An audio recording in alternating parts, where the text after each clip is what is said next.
For many Americans, taking the family to Disney parks has become a rite of passage. And as such, it's no wonder they've garnered their share of dark rumors and conspiracies over the years, involving everything from secret societies to child disappearances. But how much truth is there to these stories? Why was the CIA involved in helping obtain the land for Disney World? And what really goes on at the mysterious Club 33? Behind the immaculate landscapes, Stepford-esque employees, and an obsession with perfection hides a forbidden world where dark secrets, hidden fantasies collide. You could almost say like the U.S. Constitution doesn't exist at Disney World. In a place where dreams come true, you're bound to find a few nightmares. So strap yourselves in as we take a ride through the dark side of the happiest place on Earth and find out what Disney doesn't want you to know.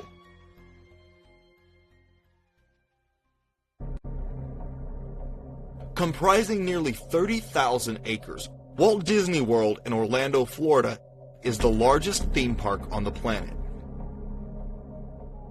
But most people don't know that Disney obtained all that land with the help of none other than the CIA.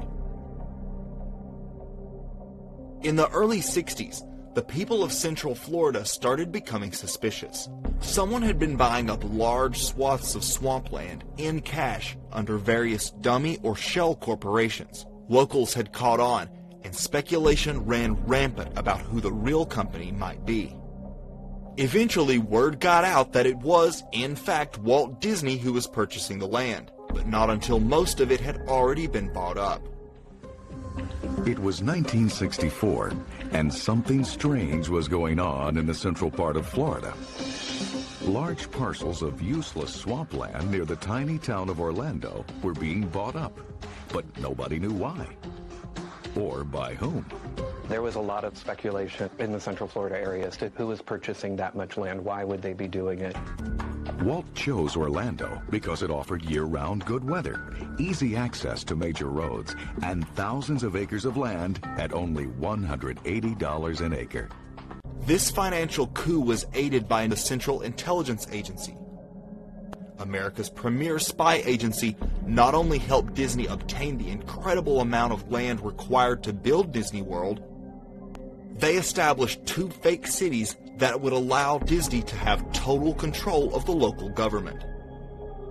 You know, the Disney came to certain members of the CIA asking for help in essentially their land grab that took place in Florida. I mean, they literally bought this land for, I believe it was like under $200 an acre, like an acre or something. Yeah. I mean, it was like some ungodly low price. How to establish phantom cities. He was teaching them how to use fake governments to control land use and to make sure that any public monies that came in from these towns went to Disney. To basically do whatever Disney wanted. You know, all the taxes collected there would funnel their way back into Disney. They could kind of get away with anything they want. I mean, the way it's designed, you could almost say like the U.S. Constitution doesn't exist at Disney World. Not in Lake Buena Vista. This special legal status is not only unconstitutional, but allows the company to operate with almost total indemnity. In 2005, the chief of Florida's Bureau of Fair Rides Inspection admitted Disney's impunity when he said, quote, "We do not have the authority to shut down the park or close the rides." Never before or since has so much power been given away by the state of Florida. Why would the CIA help Disney secure the vast land it needed to build Disney World and ensure it had almost complete sovereignty from the state of Florida? Theorists can only speculate as to what benefits the intelligence community received from the deal.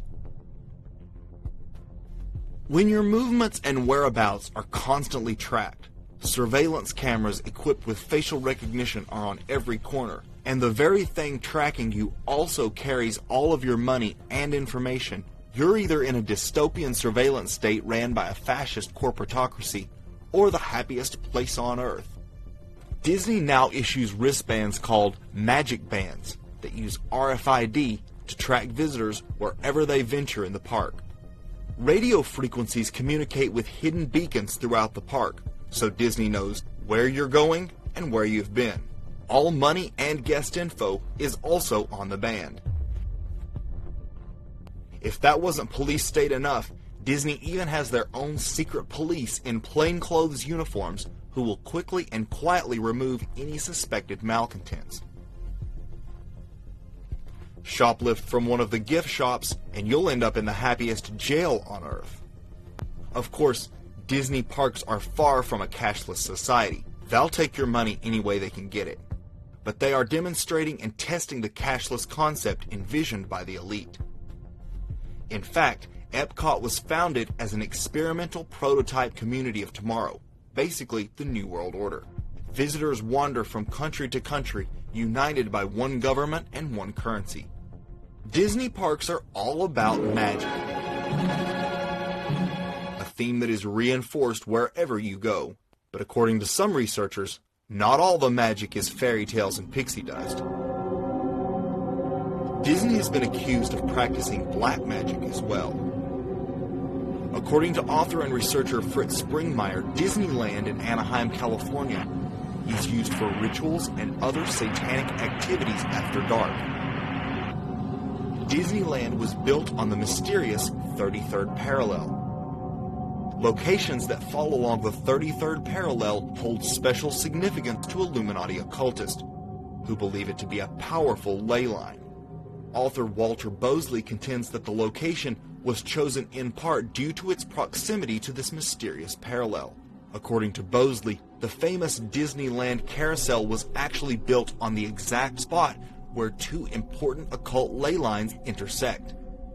As far as the physical aspect of what I think Disneyland was designed to be, you're looking at the fact that there's these multiple lines, in this case 3, intersecting. What's interesting is that the fact that it's 3 simply means that on that point where they intersect, you have the potential of 3 times the energy to draw from that intersection. And the fact that of all places in the park, on that above that intersection of energy, they placed the carousel. Disney Studios has never shied away from occult topics. Its movies routinely feature witches, magic, and various other occult themes. A popular song in Disney parks is When You Wish Upon a Star. Real occultists cast spells using the pentagram. Walt Disney has long been rumored to be a member of the Freemasons, which connects in with the Illuminati Satanist. Theorists have also suggested that the iconic Disney signature logo contains 3 hidden 6s.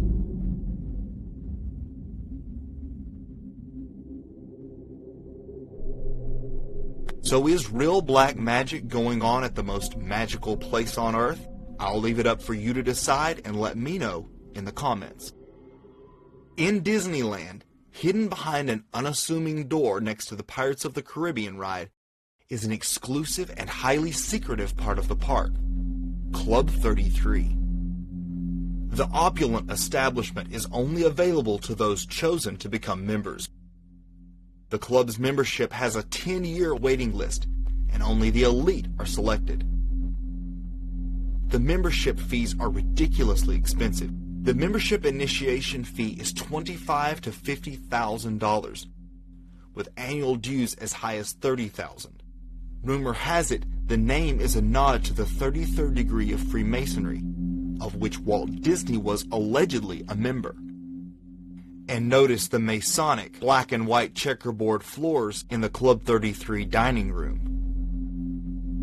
The number 33 is a recurring motif throughout the building. It sits on 33 Club Royal Street.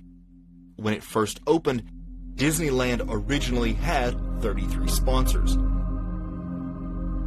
Knowing the importance this number plays in the Illuminati and particularly Freemasonry, I would say they were hiding something in plain sight. Pictures of the interior of the clandestine establishment look more like something out of a real-life haunted mansion. Officially, it's a restaurant and lounge, but one can't help but wonder what really takes place here that so many movers and shakers are willing to wait a decade to get in and pay through the nose yearly. Supposedly, the facility is one of the only restaurants that connects directly to the underground corridors that traverse the park. It has long been rumored that numerous children go missing from Disney World and land each year. One source even claimed America's Most Wanted had an entire file of kidnapped children's cases pertaining just to Disneyland. A quick internet search will reveal no such cases exist. However, given Disney Corporation's notorious secrecy and power to scrub stories from the net, this doesn't mean it isn't happening. Adding to these allegations is the number of child predators routinely arrested working at Disneyland. 3 in 2014, then another just this past October. Talking about a pattern of theme park employees arrested in sex stings after work hours. All of them arrested. All of them employees at Florida's Walt Disney World, known as the happiest place on earth. I work around kids all the time at Disney. Still, it's hard to imagine Disney allowing child abduction in their parks, if for no other reason than the negative publicity. Like no other company, Disney has staked its reputation on being wholesome, family-friendly entertainment. And maybe it's precisely because of the company's obsession with maintaining a pristine image that it arouses suspicion. Is there a darker underbelly to all the magic? In a land where nothing's really real, how much of the truth remains to be found?